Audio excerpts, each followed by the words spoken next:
Hey guys, welcome to SWG Academy. তো তোমরা যারা এবছর SMFWB 2021 এর এক্সাম দিয়েছিলে তাদের কিন্তু কিছুক্ষণ আগে থার্ড রাউন্ডের যে রেজাল্ট বেরোনোর তোমাদের কথা ছিল সেই রেজাল্টটা কিন্তু বেরিয়ে গেছে। তো তোমরা কিন্তু এখন পোর্টালে যেয়ে পরে চেক করতে পারবে লগইন আইডি পাসওয়ার্ড দিয়ে পরে যে তোমাদের কোনো সিট অ্যালট হয়েছে না হয়নি। তো আমি তোমাদেরকে আগে দেখিয়ে দেবো একজন স্টুডেন্টের যে তার কিছু অ্যালট হলে কেমন দেখাবে আর অ্যালট না হলে কেমন দেখাবে সেই দুটোটাই দেখিয়ে দেবো। আমি আগেও অনেকবার ভিডিওতে দেখিয়েছি। তো সেম প্রসিডিওর হবে, কিন্তু এখানে কিছু আলাদা ব্যাপার থাকবে। যে ধরো তোমাকে এই প্রসেসটা কিন্তু তোমাদের এই রাউন্ডটা কিন্তু শেষ রাউন্ড, যেটা first round second round third রাউন্ডের মধ্যে তোমাদের এটা কিন্তু থার্ড রাউন্ডটাই শেষ রাউন্ড ছিল। এরপর তোমাদের মপ আপ রাউন্ড হবে, কিন্তু মপ আপ রাউন্ডের তোমাদের কোনো ডেট দেওয়া নেই। তো তোমাদের বিশেষত তোমাদেরকে এরপর কি করণীয়টা হবে যে তোমরা অ্যাডমিশন কি তোমাকে মাস্ট নিতেই হবে বা না তুমি অ্যাডমিশন না নিলেও চলবে, তোমার কি ডিসিশন নেবে সেটা কিন্তু তোমাদের একটু ভাবনা চিন্তা করতে হবে। তো তার জন্য আমরা কি করব দেখে নাও যে আমি একটা স্টুডেন্টের লগ ইন আইডির পাসওয়ার্ড দিয়ে দেখিয়ে দিচ্ছি প্রথমে যে কিরকম দেখতে লাগছে, যে তার কিরকম দেখতে লাগবে, তোমাদের যারা পেয়েছো বা যারা পাওনি তাদের কেমন দেখতে লাগবে। তো সবার চেয়ে প্রথম কথা যে এখানে আমরা লগ ইন করে নিয়েছি, একটা অ্যাপ্লিকেন্ট লগ ইনে এসে পরে লগ ইন করবো। তো আমি একটা স্টুডেন্টের লগ ইন আইডি পাসওয়ার্ড দিয়ে পরে আমি সিম্পল এখানে লগ ইন করে নিচ্ছি। আমি সিকিউরিটি পিনটা বসিয়ে দিলাম। দেখো লগ ইন করার পর তোমাদের কাছে কিন্তু যার অ্যালট হয়েছে, কোনো একটা সিট অ্যালট হয়েছে, তার এখানে কলেজ নামটা দেখাবে আর ব্রাঞ্চটা দেখাবে যে কোন ব্রাঞ্চে তুমি অ্যালট হয়েছো। তারপর তোমার কাছে এখানে অপশন থাকবে যে প্রসিড টু পেমেন্ট, এই একসেপ্ট করেছো এটা। তার আগে তোমার একটা অপশন থাকবে যে এই রাউন্ডে কিন্তু তোমার আপগ্রেডেশন বলে কোনো অপশন থাকবে না। তোমার কাছে হয় তোমাকে একদম একসেপ্ট করতে হবে, নয়তো তোমাকে মানে একসেপ্ট করার পর পেমেন্ট করতে হবে, এটাই কিন্তু তোমাদের একটা অপশন থাকবে। যদি কারোর অন্য কিছু দেখাচ্ছে আমার কমেন্ট বক্সে অবশ্যই জানাও, তারা আমি বুঝতে পারবো যে তোমাদের কি প্রসিডিওর এগানো উচিত, সেটা আমি ভালোভাবে বুঝতে পারবো। তো এরপর তোমাদেরকে কি করতে হবে, দেখো একটা জিনিস তোমরা ভালোভাবে খেয়াল রাখবে। যদি তুমি এমন একটা কলেজে পাও বা এমন একটা কোর্স পেয়ে থাকো যেই কোর্সটা তোমার সুটেবল নয়, অর্থাৎ ধরো তোমার চাহিদা ছিল যে বা তোমার ইচ্ছে ছিল যে তুমি ডিএমএলটি বা ডিসিসিটি বা ডিওটিটি এইসব প্ল্যাটফর্মেই কিন্তু তুমি একটা জব করতে বা এইসব নিয়ে পড়াশোনা করতে চাইছিলে, বা ডিআরডি ম্যাক্সিমাম এইসব নিয়ে পড়াশোনা করতে চাইছিলে, কিন্তু তুমি কি পেয়েছো আজকে প্রিফিউশন টেকনোলজি পেয়েছো, ফিজিওথেরাপিস্ট পেয়েছো বা অন্য কোনো ক্যাথ ল্যাবের পেয়েছো বা কিছু একটা পেয়েছো যেটা তোমার পক্ষে সুটেবল নয়, কিন্তু একটা কলেজে অ্যালট হয়েছো। তো আমি তোমাদেরকে ফুললি রেকমেন্ড করবো যে তোমরা প্রসিড টু পেমেন্ট করবে না। কেন করবে না? কারণ এটা যদি করো তোমরা, তাহলে কিন্তু তোমার 15,000 টাকাটা পে করে দিলে, এরপর তোমাকে অ্যাডমিশন মাস্ট নিতে হচ্ছে। তারপর তুমি যদি অ্যাডমিশন না নিয়ে পর তুমি বলো যে আমার ওই কলেজটাতে অ্যাডমিশন নেবো না, আমার টাকাটা রিফান্ড চাই, তখন কিন্তু তোমার কাছে 3,000 টাকা ওরা কেটে নেবে, 12,000 টাকা ফেরত দেবে। তো সেখানে কিন্তু তোমার 3,000 টাকা কোনো কিছু ব্যাক পাচ্ছ না, তোমার 3,000 টাকা কিন্তু লস হচ্ছে। তাই বলছি যারা একদম ঠিক করে নিচ্ছে, যারা কোর্স ভালো পেয়েছো, আশা করি যা SMFWBEEর অবস্থা আমি আগের ভিডিওতেও প্রচুর জঘন্যভাবে আলোচনা করেছিলাম যে এত জঘন্যভাবে এদের কাউন্সিলিং হচ্ছে, কিচ্ছু বলার নেই। তো তবুও বলছি যে যেসব স্টুডেন্টরা তবুও এই রাউন্ডে ভালো মোটামুটি একটা রেজাল্ট করেছে, রাউন্ড পেয়েছো, তাদের উদ্দেশ্যে শুধুমাত্র বলছি যে তোমরা চেষ্টা করবে প্রসিড টু পেমেন্ট করে কলেজটাতে অ্যাডমিশন নিয়ে নেওয়ার।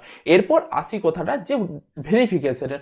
প্রচুর স্টুডেন্টের কনফিউশন যে ভেরিফিকেশন ডেট কবে দেবে, ভেরিফিকেশন ডেট কবে দেবে, আমাদের কেমনভাবে ভেরিফিকেশন হবে। দেখো তোমাদের দুরকমভাবে ভেরিফিকেশন হবে। প্রথম একটা হলো অনলাইন ভেরিফিকেশন আর একটা হলো অফলাইন ভেরিফিকেশন। তো অনলাইন ভেরিফিকেশন থার্ড রাউন্ডের রেজাল্ট বেরোলো, এরপরে কিন্তু তোমাদের অনলাইন ভেরিফিকেশনটা হওয়ার সম্ভাবনাটা থাকছে।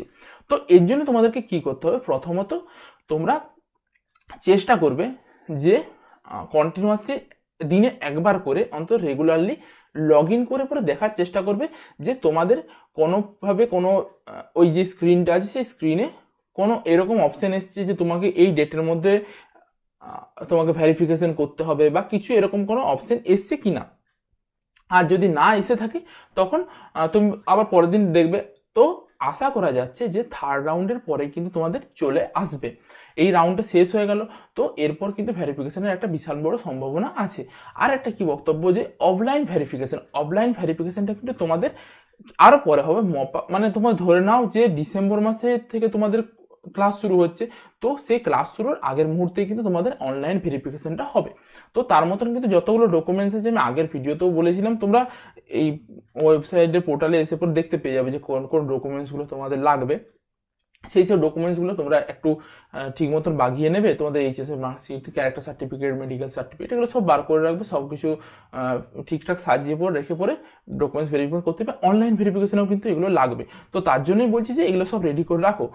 আর ডকুমেন্টস ভেরিফিকেশনের ডেটটা বললাম, তো একবার করে অন্তত লগ ইন করে দেখো যে কীরকম কি, প্রতিদিন একবার করে লগ ইন করতে, কারণ বলা যাচ্ছে না যে কবে আসবে। যদি জানতে পারি আমি, অবশ্যই আমি তোমাদেরকে ভিডিওর মধ্যে আমি জানিয়ে দেবো যে এই ডেটে হচ্ছে একটা ভেরিফিকেশনের ডেট দেওয়া হয়েছে, কিন্তু অফলাইনেরটা দেয়, অনলাইনেরটা ওরকমভাবে দেওয়া হয় না সচরাচর। অফলাইনের জন্য একটা নোটিশও বের হয়। তো আশা করি তোমরা যদি কার কার কিরকম রেজাল্ট হলো বা কেউ কোনো কলেজে অ্যালট হয়েছো কিনা, তো আমার কমেন্ট সেকশনে অনেক জানাও, তাহলে আমি বুঝতে পারবো যে কে কোন কলেজে অ্যালট হলে এই রাউন্ডটাতে কতদূর পর্যন্ত গেছে, অনেক স্টুডেন্টরা বুঝতে পারবে। আর মপ আপ রাউন্ড নিয়ে বলার জন্য বলছি যে মপ আপ রাউন্ডের এখনো কোনো ডেট দেয়নি, তো মপ আপ রাউন্ডটা কিন্তু একটা সম্ভাবনা আছে, কারণ অনেক স্টুডেন্ট কলেজ নেয়নি, রিফান্ড নিয়ে নিয়েছে, তারপর পার্টিসিপেট করেনি, এরকম প্রবণতাগুলো অনেক স্টুডেন্টের মধ্যে আছে। তো মপ আপ রাউন্ডে অনেকগুলো সিট আশা করছি বেঁচে থাকতে পারে। যদি বেঁচে যা অবস্থা এদের সিট ম্যাট্রিক্সের প্রতি 0,0,0,0 আমি তো দেখেই অবাক যে কোনো জেনারেল বলো বা SC ST-দের জন্য 1-2টা কলেজে 1-2টা সিট থাকছে, জেনারেলদের জন্য কোনো কলেজে কোনো সিটই নেই। তো সেই জন্য বলছি মপ আপ রাউন্ডের ভরসায় একটু হয়তো বিশ্বাস করতে পারো যে মপ আপ রাউন্ডে হয়তো থাকতে পারে, কিন্তু তোমাদেরকে বলবো যে এই রাউন্ডে যদি ভালো একটা কলেজ পেয়েছো অবশ্যই অ্যাডমিশনটা নিয়ে নাও। আর সেকেন্ড কি বলছি, যাদের দেখছো যে ভালো তোমাদের রেজাল্ট হয়নি, তোমরা পাচ্ছ না বা মপ আপেও পাওনি, তাও তোমরা এখন থেকে পরের বছরের জন্য যদি প্রস্তুতি নিতে চাও তো প্রস্তুতি নিতে পারো, কারণ SMFWB এর এই প্যারামেডিক্যাল কোর্সটা, ডিপ্লোমা কোর্সটা খুবই ভালো, ফিউচারটা বেশ ভালো ধরনের একটা ফিউচার পাবে তোমরা, বেশ ভালো ধরনের জব অপরচুনিটিও মোটামুটি ভালো আছে।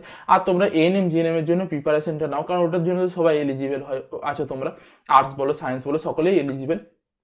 তো সেই জন্য বলছি একটু যদি মানে মন খারাপ করো না যদি নাও পেয়ে থাকো, একটু নিজেকে প্রিপারেশন নাও, বা যে কেউ যদি ডিপ্লোমাতে পলিটেকনিকে ভর্তি হয়েছো তো সেখানে পড়তে পড়তেও এখানের প্রিপারেশনটা নাও, চেষ্টা করো যদি ভালো একটা কোর্সে আসতে পারো, নার্সিংয়ের এখন অনেক ডিমান্ড, এরকম জায়গায় যদি আসতে পারো তো খুব ভালো হয়। তো এই প্রিপারেশনগুলো নিতে থাকো, আমাদের চ্যানেলের সঙ্গে যুক্ত থাকো, আমরা স্টাডি ম্যাটেরিয়ালগুলো দেবো। এরপর থেকে আশা করি তোমরা দেখতেও পাচ্ছ আমরা প্রতিদিন কিন্তু প্রতিটা চ্যাপ্টার ওয়াইজ ক্লাসও নিতে শুরু করেছি। তো এই ধীরে ধীরে গ্রো করার চেষ্টা করছি, তোমাদের সাহায্য হয় আশা করি পাবো।